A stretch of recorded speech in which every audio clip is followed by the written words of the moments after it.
டேஸ்க்கு முன்னாடி வந்து நான் ஒரு போஸ்ட் போட்டிருந்தேன். So how veggies entered market, Reliance வந்து பெட் இண்டஸ்ட்ரியில் எப்படி வந்து ப்ளே பண்ணிட்டு இருக்காங்க அப்படின்னு சொல்லிட்டு போட்டிருந்தேன்.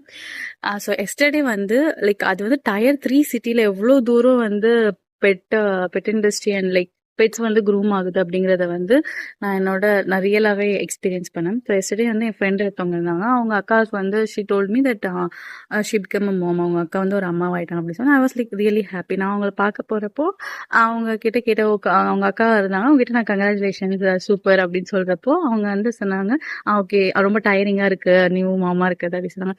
ஆமா ஆமா அப்படின்னு சொல்லிட்டு சரி பாப்பாவை காட்டுங்க, குழந்தைய காட்டுங்க அப்படின்னு சொல்லிட்டு like trust me she showed a dog. Like அந்த டாக் ரொம்ப க்யூட்டாக இருந்துச்சு. Really cute. ரொம்ப க்யூட்டான ஒரு டாக் அவங்க காட்டினாங்க. நானும் கொஞ்சிட்டு வந்துட்டேன். பட் அது வந்து எப்போ எனக்கு ஹிட் ஆச்சுன்னா ஒரு பேபியை காட்டுங்க, நீங்க மாமா ஆயிட்டீங்க பேபியை காட்டுங்க. Like it is show they are showing dog.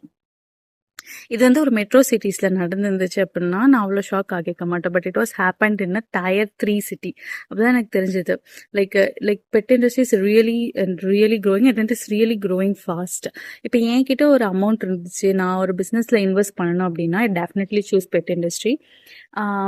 இது வந்து வேகிஸ் நான் போஸ்ட் பண்ணிட்டு அதுக்கப்புறமேட்டுக்கா இந்த இன்சிடென்ட் நடந்தது வந்து like it shows me that really why Reliance வந்து மார்க்கெட்குள்ள வந்தாங்க. ரிலையன்ஸ் வந்து சும்மாலாம் அம்பானிலாம் சும்மாலாம் ஒரு மார்க்கெட்ல வந்து இறங்கவே மாட்டாங்க.